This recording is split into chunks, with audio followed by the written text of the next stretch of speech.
Voilà, un exercice intéressant. On va voir résistance équivalente, diviseur de courant, transformation étoile, triangle et triangle étoile et les lois de Kirchhoff. Alors là, pour résoudre ce problème, on nous demande de calculer tous les courants. Donc il y a deux transformations à faire, étoile, triangle, étoile ici, et puis étoile, triangle. Je vais vous expliquer maintenant. C'est-à-dire, on fait la première transformation, c'est celle que je vais dessiner ici. Voilà. Voilà la première transformation à faire. Donc on a élimine R1, R2, R3. Donc on appellera celle-là R3'. Ça c'est R2' et R1'. Alors par les transformations, on peut calculer. Voilà, ça c'est le triangle transformation. Si on a un triangle, donc on a R2, R2, R1 et R3. Donc je dessine R3',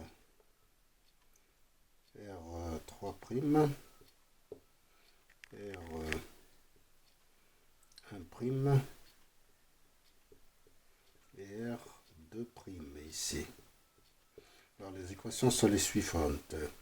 R1' c'est R2, R3 sur la somme de ces trois résistances.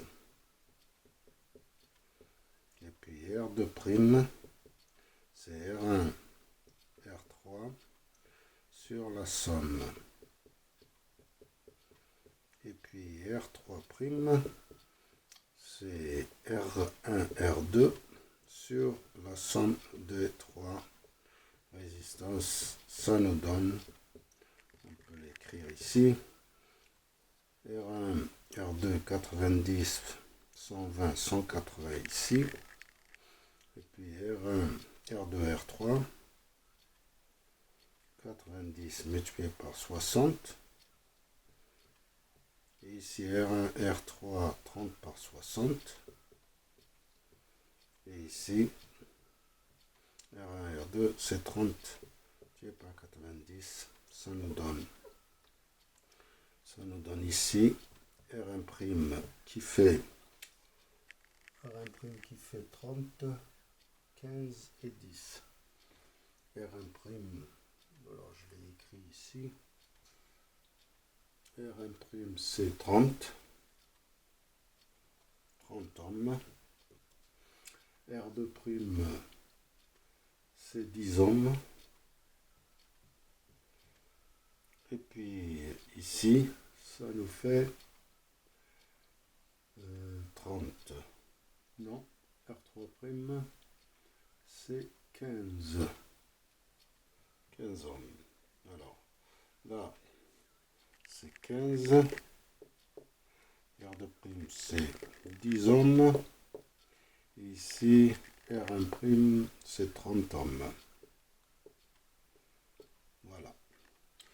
Maintenant, on fait la deuxième transformation, c'est qu'on transforme cette étoile ici, toute cette étoile qui est là. En fait, c'est R4, R3', R5, R1', R6, R2' qui est là.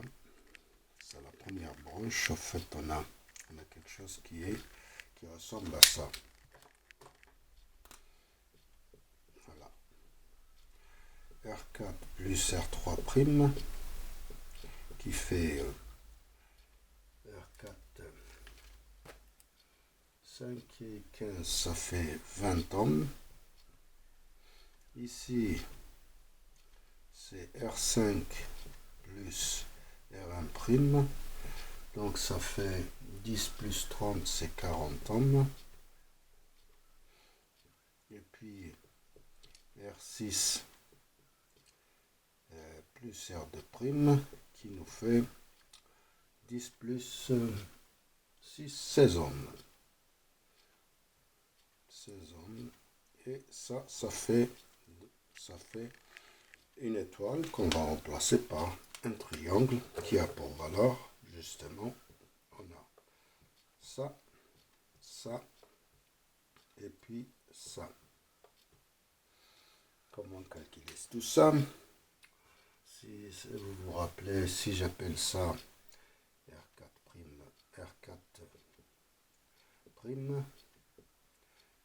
R5', si j'appelle ça R5', et ça c'est R6'. Voilà, donc on calcule R4 secondes, R5 secondes et R6 secondes par la formule suivante. La formule suivante qui dit que on divise par R4', et puis R4' multiplié par R5' plus R5' multiplié par R6' plus R6' multiplié par R4'. Voilà. De même qu'ici, c'est la somme des RR sur R4, R5'. Et ici, c'est la somme des RR sur R6'. Ça nous donne des valeurs. Alors là, ça nous donne R4 secondes de 110 ohms. Ici, ça nous donne R6,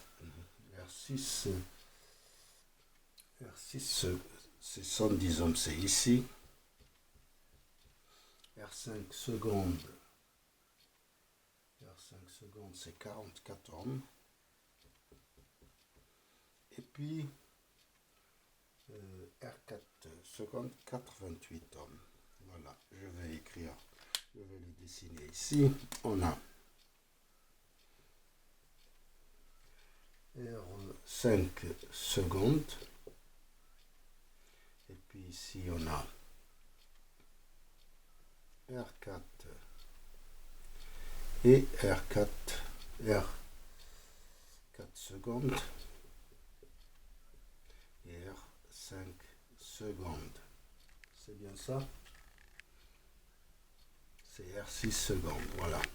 Donc on a calculé, on a remplacé. Donc on peut calculer maintenant la résistance équivalente de ce circuit.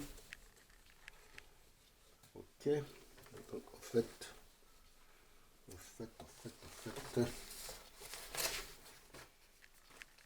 voilà, j'espère que j'aurai le temps de calculer. On recalcule la résistance équivalente, puis après on fait un deuxième film pour calculer le courant. Alors ici, la résistance équivalente se réduit à ça, c'est-à-dire on a remplacé tout ce circuit par ça. C'est-à-dire que la résistance équivalente, c'est R9 plus R10, plus on a R7 en parallèle avec R5 secondes, et on ajoute R8 qui est en parallèle avec R4 secondes, et puis c'est ces 4 résistances qui sont en parallèle avec R5 secondes. Voilà. On a donc R équivalente, R9 c'est 17 plus R10, 50 ohms, plus maintenant on a R7,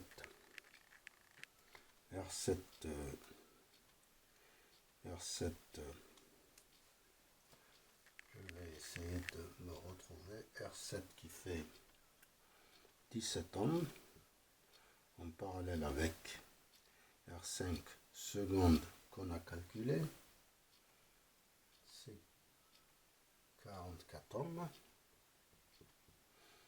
plus R8 88, en parallèle avec R4 secondes qui fait aussi 88, puis tout ça qui est en parallèle avec R5 secondes qui est 44. Alors là, on a la moitié, 44 ohms. Ici, c'est 17 plus 44. L'inverse de ça multiplié par 17 multiplié par 44, ça fait 17, c'est bien ça. 17 et R5 secondes. R5 secondes, c'est 44. Non, non, non, non. R4, R7 et ça c'est R6, R4, R7 et R6 secondes. R6 secondes, ça fait, c'est pas ça, R6 secondes, c'est 110. 110 ohms. Alors, 110 plus 117, 110 plus 17, inverse de 100 multiplié par 110 multiplié par 17. Alors là, je ne retrouve pas le résultat. Encore une fois, c'est 440. R7, c'est 440. Je regrette. C'est pour ça que je ne retrouve pas le résultat. Plus 110, inverse, multiplié par 110, multiplié par 440. Ça nous fait 88. C'est bien ça, 88 plus 44. Plus 44, ça fait 132. Et 132 en parallèle avec 44. Ça nous fait 132 plus 44, l'inverse, multiplié par 44, multiplié par 132, ça nous fait 33 ohms ici à l'intérieur, et plus 67, ça fait 100 ohms. Ça, c'est la résistance équivalente. Donc, on a calculé la résistance équivalente. On va maintenant attaquer les courants. Si la tension est de 100, le courant principal c'est V sur RE, c'est 100 sur 100, c'est 1 ampère. Et maintenant on pourrait calculer le courant qui circule ici par le diviseur de courant. On fera un deuxième film pour calculer ces courants. Pour le moment, je vous remercie.